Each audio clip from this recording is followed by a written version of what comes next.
സുരേഷ് ഗോപി ചിത്രം Janaki versus state of Kerala cinema release ചെയ്യുന്നത് സംബന്ധിച്ച അനിശ്ചിതത്വം തുടരുകയാണ്. സെൻസർ ബോർഡിന്റെ റിവ്യൂ കമ്മിറ്റി ഇന്ന് ചിത്രം കാണുന്നുണ്ട്. കേസ് വീണ്ടും 27-ന് പരിഗണിക്കും. സമയബന്ധിതമായി സർട്ടിഫിക്കറ്റ് നൽകാൻ സെൻസർ ബോർഡിന് നിർദ്ദേശം നൽകണമെന്നാവശ്യപ്പെട്ടായിരുന്നു കോസ്മോ എന്റർടൈൻമെന്റ്സ് ഹർജി നൽകിയത്. നവമി ദിനേശ് വിവരങ്ങളുമായി. നവമി, ഈ സിനിമയുടെ അണിയറ പ്രവർത്തകർ ഏറെ പ്രതീക്ഷ വയ്ക്കുന്നത് ഇന്നത്തെ റിവ്യൂ കമ്മിറ്റിയുടെ ഈ തീരുമാനത്തിലേക്കാണ്. ഈ റിവ്യൂ കമ്മിറ്റി അനധികൃതമായിട്ടാണ് അല്ലെങ്കിൽ ഇത്തരത്തിൽ അനാവശ്യമായ ഒരു ഇടപെടൽ ഉണ്ടായി എന്ന് കണ്ടെത്തിയാൽ കാര്യങ്ങൾ എളുപ്പമാവില്ല. എന്താണ് നിലവിലെ സ്ഥിതികൾ? ശ്രീജ, രാവിലെ തന്നെയാണ് മുംബൈയിലാണ് ഈ ഒരു റിവ്യൂ കമ്മിറ്റി ചേരുന്നത്. ഇതിനുശേഷം ഈ സിനിമയ്ക്ക് പ്രദർശനാനുമതി നൽകുമെന്ന പ്രതീക്ഷയിൽ തന്നെയാണ് ഇപ്പോഴും അണിയറ പ്രവർത്തകർ ഉള്ളത്. സിനിമയുടെ സംവിധായകനും നിർമ്മാതാവും ഇന്നലെ തന്നെ മുംബൈയിൽ എത്തിയിട്ടുണ്ട്. അവരും ഈ സമയത്ത് അവിടേക്ക് പോകും. അതിനുശേഷമായിരിക്കും തുടർ നടപടികൾ ഉണ്ടാകുക എന്നാണ് നമുക്ക് അറിയാൻ സാധിക്കുന്നത്. എന്തായാലും രാവിലെ 10 മണിയോടുകൂടി തന്നെ സിനിമ കണ്ടതിന് ശേഷമായിരിക്കും ഇനി എന്താണ് ഈ സിനിമയ്ക്ക് അനുമതി ലഭിക്കുമോ അതോ ഈ പേര് മാറ്റണമെന്ന നിലപാടിൽ തന്നെയായിരിക്കുമോ കേന്ദ്ര സെൻസർ ബോർഡ് ഉറച്ചു നിൽക്കുക എന്നതിലൊക്കെ വ്യക്തത കൈവരികയുള്ളൂ.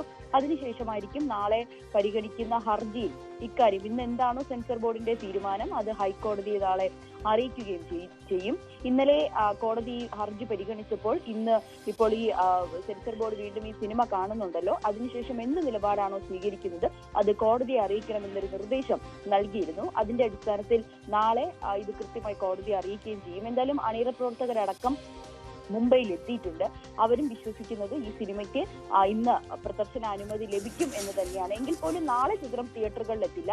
ഉടനെ തന്നെ അടുത്ത ആഴ്ച ഏറ്റവും അടുത്തുള്ള ദിവസം തന്നെ സിനിമ തിയേറ്ററിൽ എത്തിക്കാൻ കഴിയുമെന്ന പ്രതീക്ഷയിൽ തന്നെയാണ് ഇപ്പോഴും അണിയറ പ്രവർത്തകർ ഉള്ളത്. സുരേഷ് ഗോപി കേന്ദ്രമന്ത്രി എന്ന രീതിയിൽ പോലും അദ്ദേഹം ഒരുപാട് തരത്തിൽ ഇടപെട്ടിരുന്നു. അതിന്റെയൊക്കെ ഒരു ഫലമായി തന്നെ ഇതിൽ സെൻസർ ബോർഡ് ഇതിന് അനുമതി നൽകും അല്ലെങ്കിൽ അനുമതി ലഭിക്കുമെന്ന പ്രതീക്ഷയിൽ തന്നെയാണ് ഇപ്പോഴും അണിയറ പ്രവർത്തകർ അവിടെ തുടരുകയും ചെയ്യുന്നത്. ഈ ഹൈന്ദവ ദൈവമായ സീതയുടെ പേരായിട്ടുള്ള ജാനകി ഈ സിനിമയിൽ നിന്നും മാറ്റണമെന്നായിരുന്നു സെൻസർ ബോർഡ് നൽകിയ നിർദ്ദേശം. പക്ഷെ അത് വാക്കാൽ മാത്രമാണ് അവരോട് പറഞ്ഞത്. രേഖാമൂലം അത് എഴുതി നൽകണം അല്ലെങ്കിൽ ഒരു റിട്ടൺ ഡോക്യുമെന്റ് ആയി നൽകണം എന്നതിന് അതിപ്പോഴും സെൻസർ ബോർഡ് ഒരു മറുപടി നൽകിയിട്ടില്ല എന്നുള്ളതും ഏറെ പ്രസക്തമായിട്ടുള്ള കാര്യമാണ്. എന്തായാലും ഇന്ന് രാവിലെയാണ് സിനിമയെ സംബന്ധിച്ച് ഏറെ നിർണായകമായിട്ടുള്ള ദിവസം. അണിയറ പ്രവർത്തകരും അവിടെ എത്തിയിട്ടുണ്ട്. അവരും ശുഭപ്രതീക്ഷയിൽ തന്നെയാണ്. ശ്രീജ, ശരി. നവമി ദിനേശാണ് വിവരങ്ങൾ നൽകിയത് കൊച്ചിയിൽ നിന്ന്. Janaki versus state of Kerala എന്ന സിനിമയുടെ ടൈറ്റിൽ മാറ്റണമെന്നല്ല ആവശ്യപ്പെട്ടത്. ആ സിനിമയിലെ നായിക കഥാപാത്രം, ആ പ്രധാനപ്പെട്ട കഥാപാത്രത്തിൻ്റെ പേര് മാറ്റണമെന്നാണ്. 96 ഇടത്ത് ജാനകി എന്ന് പരാമർശിക്കുന്ന ഒരു സിനിമയിൽ നിന്ന് അതെങ്ങനെ മാറ്റുമെന്നതാണ് അണിയറ പ്രവർത്തകരുടെ ചോദ്യം.